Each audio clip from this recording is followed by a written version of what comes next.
Hey guys, this is Pete with Crunch Time Coaching, and welcome to this live late night tennis tip. It is, let's see, 10 o'clock East Coast time, and I had a great lesson yesterday with a student who was having so much trouble with her volley, and it did not look pretty.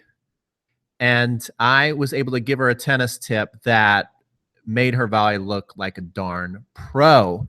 And I was thinking, I got to do a live broadcast. I got to go out there and tell people about this tip because I have been doing this tip now for probably 10, 15 years, and it works every single time at every single level. And I wanted to share with you guys. I was saying, this works so well. I got to make sure that I share it with my online community of passionate tennis people. So if you're out there watching this right now, let me know where you're from. I will check the comments. I'm going to be brave tonight. See, the way these Hangouts work is you have to kind of go back and forth between your screen and then looking at the comment page. But I'm going to try and do that. So let me know where you're from. Let me know what level player you are. And tonight, no matter what level player you are, I'm going to show you a great tip that's going to help you no matter what level you are. It's going to help you no matter what stroke you're working on. So whether it's your serve you're trying to perfect or your forehand, your backhand, your volley, it especially works well on your volley. This is going to help you. So are you guys ready to go? Are you guys ready to hear this tip?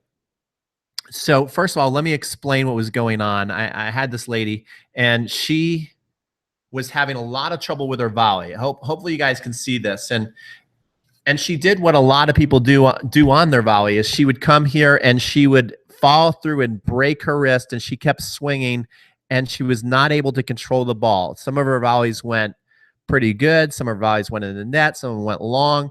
She was especially having trouble. We were trying to get her to volley behind the service line and hit a nice crisp volley deep to the corner so she could set herself up and get into the net. And so if you're going to hit a volley coming in from the service line, you got to really hit a really good one. It's kind of interesting. You should either hit a really good one or a really crappy one. Sometimes you just hit like a little crummy one that just barely goes over the net. You win a lot of points like that, but lots of times they're just lucky. You weren't meaning to do it. But the good volleyers are able to kind of hit that nice, biting, deep volley, backs the opponent off the baseline. Then they can come in and hit short little angle volleys. So she was having a lot of trouble with that. And I was showing her the technique. The technique I was showing her is I wanted her to come here, have the edge of the racket. Let me just put the microphone down here. The edge of the racket slightly open, if you can see that, and then go and finish the strings on the target. And she clearly understood the instruction, and she was still having trouble doing it. So I explained to her that I know you know what I'm saying to you. I know you get it. I know you understand. But muscle memory is just such a tough thing to break. You can tell yourself over and over again you want to do something, but if your body is not used to doing it, it's not going to do it. I explained to her that I'm not a very flexible person. So if someone said go down and touch your toes without bending your legs, I would understand the instruction, but I wouldn't be able to do it no matter how great a teacher or how motivating the person was in front of me. If they told me right now, hey, Pete, I want you to take your two fingers and go down and touch your toes, but you can't bend your legs. I get that. I understand exactly what they're saying to me, but I can't do it. So she was having the same kind of problem to where she was trying to freeze those strings at the target and get right on her target, but she just couldn't. She kept overcooking her wrist and just wasn't getting in position. So we worked on a drill that I call them two things. I call it picture perfect, and at the net, I call it Dr. Freeze. And so what I wanted her to do was I wanted her to freeze her strings at the target for 3 seconds. Now, here is the most important part, is if you freeze and you let yourself down, which is going to happen, right? That's where people get disappointed. They go, I tell them to freeze, they don't do it, and they get disappointed, and they right away move their racket. And that's a big mistake. So if your coach has ever told you to like freeze on something, even if you don't do it right, just don't go back and like go back to a ready position. What you want to do, because 99% of you out there, she was like a 3.0 lady, 99% of people, you're going to tell them to freeze the right way, and they're going to not do it the right way. They're going to do what their body's used to doing. But what you have to do is have the discipline is to then go back and find the right position. So then she finally bought in. She finally really understood, especially when I told her the whole story about me not being able to touch my toes. I think that really clicked with her that, okay, yeah, we've got to fight this muscle memory. It's okay that I am not getting this. I'm going to commit to get it though. So she would come in here. At first she was volleying. She was still breaking her wrist, but then she committed to going like that and getting it right. And then the next volley, maybe she didn't break her wrist as much, and then she'd correct. And then she was like there, and then she'd correct. And then before you knew it, every time she was coming here, oh, I know what she did next. Next she came here, and her racket face was closing, and then she fixed it. But inside of 5 minutes, she started to consistently get her strings to freeze right on the target every time. And we set up like this little orange hurdle out there on the court right near the baseline. And before you knew it, every time a 3-0 lady who had no volley form whatsoever, she was finishing every time right on the target. It was really, really cool to see somebody who didn't have much technique going into the lesson be able to freeze every single time. Let me show you. I actually have a video. So I'm going to share my screen. I have a video of what this looks like on the court so you guys can check it out.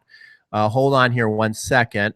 So let me go to myself, and I'm going to share my screen with you guys.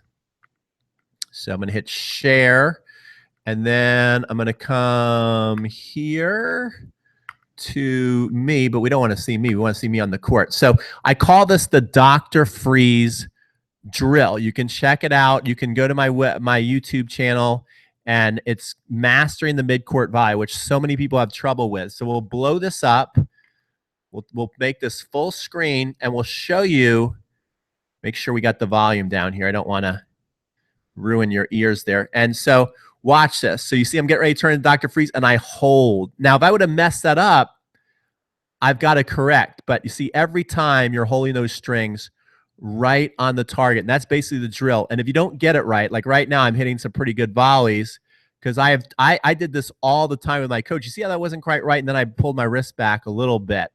But I used to do this drill all day with my coach. I was a serve and volley player growing up.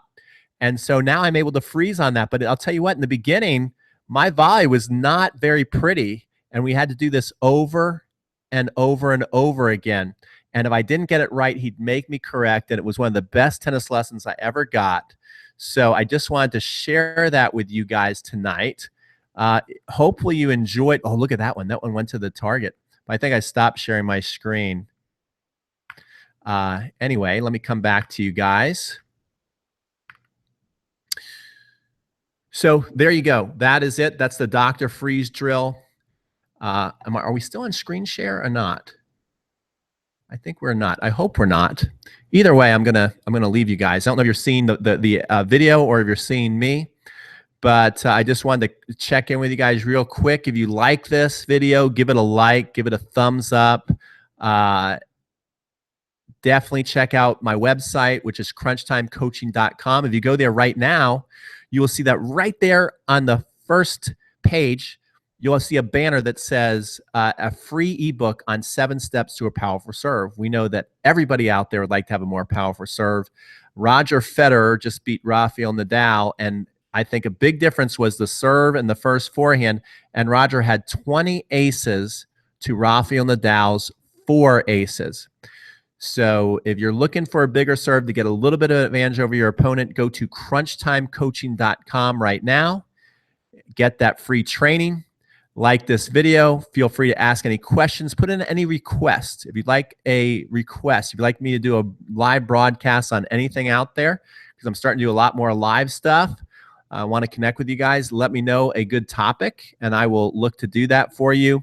And thanks so much for watching this video, and I'm signing off. Have a great night, everybody.